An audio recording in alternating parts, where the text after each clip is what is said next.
Il existe 10 points à contrôler avant de signer un contrat dans la musique. Si vous maîtrisez ces 10 points, vous êtes pratiquement certain de ne jamais vous faire avoir.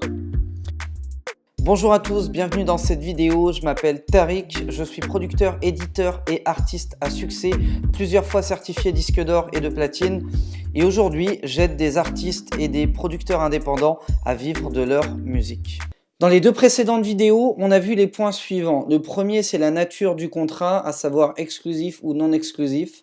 Le deuxième, c'était la durée d'exploitation, donc où je vous préconisais une durée d'exploitation de 5 ans maximum pour un deal en France, un petit peu plus à l'étranger, c'est pas très dérangeant.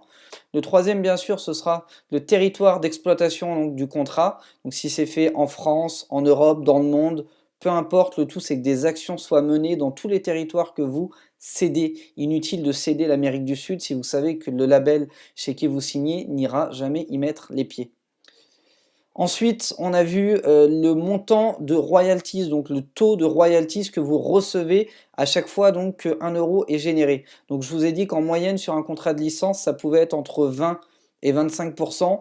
Entre 25 et 30%, c'est un excellent taux et que vous pouvez également avoir plus, mais que ce n'est pas forcément le plus intéressant parce que plus vous allez prendre un label en pourcentage et plus forcément vous allez baisser sa marge et donc sa faculté d'investir sur vous.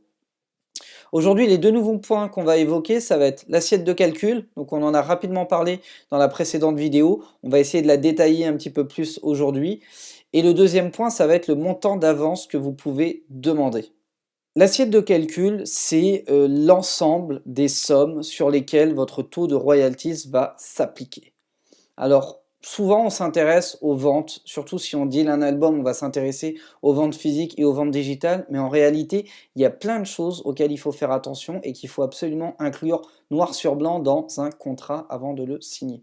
Le premier, donc, ça va être les ventes digitales. Évidemment, dès que votre single est en vente sur iTunes, etc., il y a de l'argent qui est généré, il faut que votre taux de royalties s'applique dessus.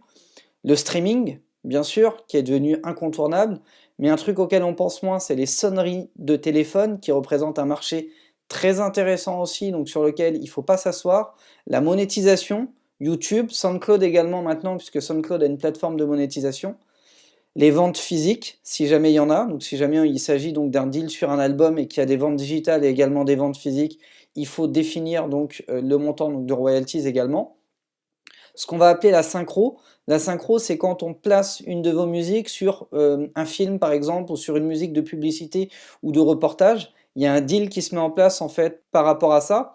Ça englobe également les autorisations, en fait, d'exploitation de vos titres. Je vous donne un exemple. Si demain, vous sortez un morceau très populaire sur lequel plein de gens font des flash mobs, ça a été le cas notamment donc, sur le morceau Moussier Tombola, vous savez, mitraillette à gauche, à droite, etc.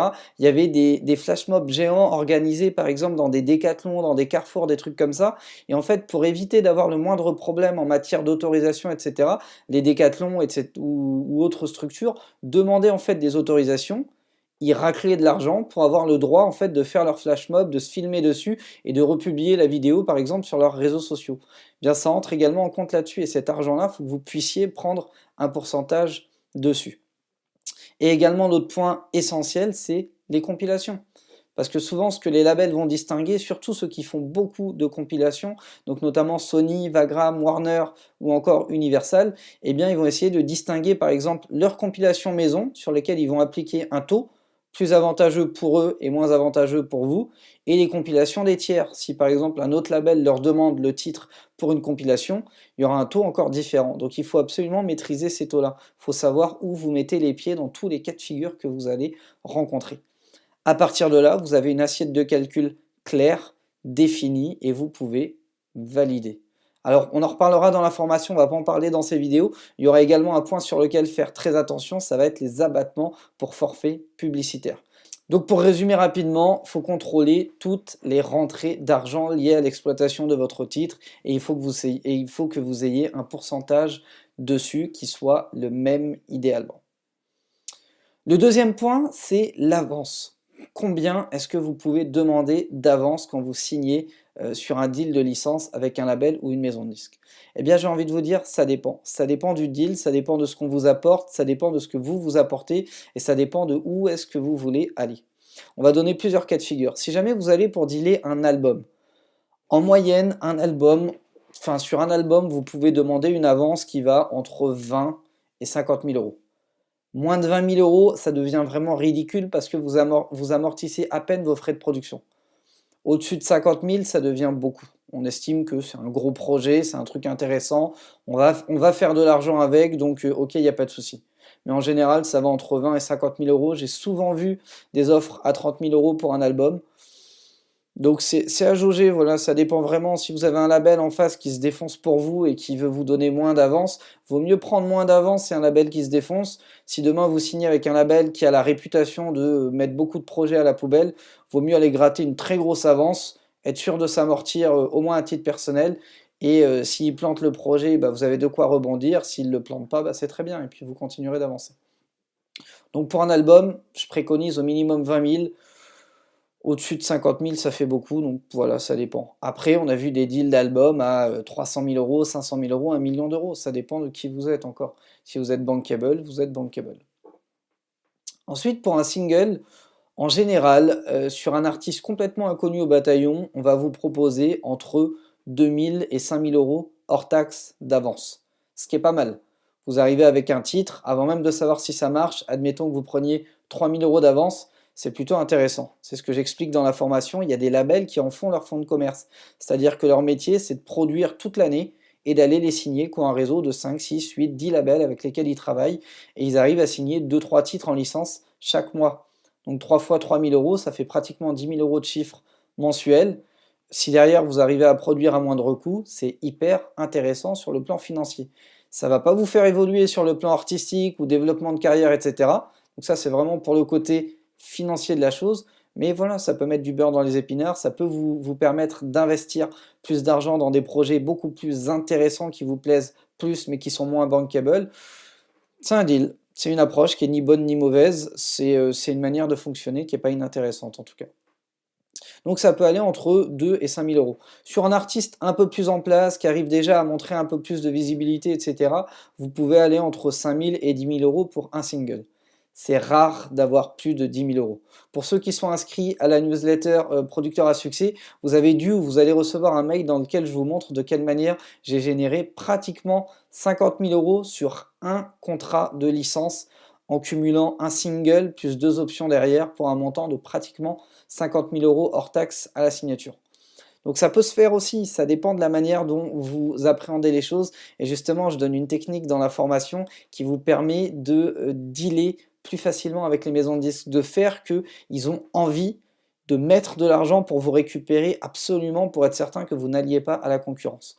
Donc il y a des techniques, il faut juste les connaître, les maîtriser, mais ça peut se faire. Après des coups comme ça, c'est pas évident à faire, mais ça peut se faire, ça marche. Donc pour un single d'un artiste plus confirmé, entre 5 et 10 000, et après, au-dessus de 10 000, vous êtes dans une catégorie d'artistes en place, donc ça dépend, mais j'ai envie de vous dire, arrivé à ce stade-là, le montant de l'avance, vous vous en foutez un peu. Vous allez plus chercher à récupérer une plus grosse part, puisque vous savez que l'avance va être amortie, et vous allez viser un pourcentage plus intéressant. Après, le montant de l'avance, il est également défini par le reste, c'est-à-dire par, bien sûr, le taux de royalties, mais également le territoire, la durée d'exploitation, par également les options, on va en parler donc dans les prochaines vidéos, mais les options peuvent faire que votre montant d'avance va être plus ou moins important selon ce que vous cédez et ce que vous ne voulez pas céder. Donc pour résumer rapidement, le premier point qu'on a vu donc dans cette vidéo, le premier point à contrôler, c'est l'assiette de calcul. Vous avez un taux de royalties sur le contrat, et bien sur quoi ce taux va aller chercher votre argent. Et en général, il faut tout inclure, vente digitale, streaming, sonnerie, monétisation, vente physique, synchro et les compilations. Très important de bien détailler tous ces trucs-là dans un contrat. Le deuxième point qu'on a vu, c'est le montant d'avance que vous pouvez demander. Et comme je vous l'ai dit, sur un album, il vous faut minimum 20 000 euros, mais vous pouvez très facilement avoir entre 30 et 35 000 euros hors taxe. Ça peut monter facilement jusqu'à 50 000 également. Au-dessus, ça devient un petit peu plus difficile, mais c'est pas impossible. Vous pouvez demander plus et vous pouvez l'obtenir.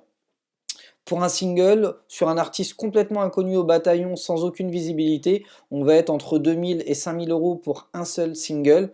Pour un artiste un petit peu plus en place, entre 5000 et 10 000. Et pour un artiste bien confirmé, minimum 10 000, voire plus. Maintenant, je vous l'ai dit, ce qui va vous intéresser, c'est plus le taux de royalties que le montant d'avance.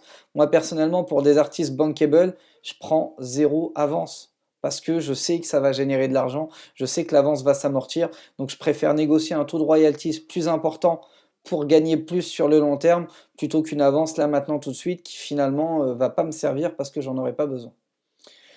Voilà, merci à tous d'avoir été attentifs à cette vidéo. Si ce contenu vous a plu, récompensez mon travail avec un gros like sous cette vidéo. Ça m'incitera à vous balancer encore plus de vidéos. Si jamais ce n'est pas encore fait, abonnez-vous à la chaîne Producteur à Succès. Tous les jours à 17 h du lundi au vendredi, vous avez une nouvelle vidéo avec un nouveau contenu sur l'industrie du disque.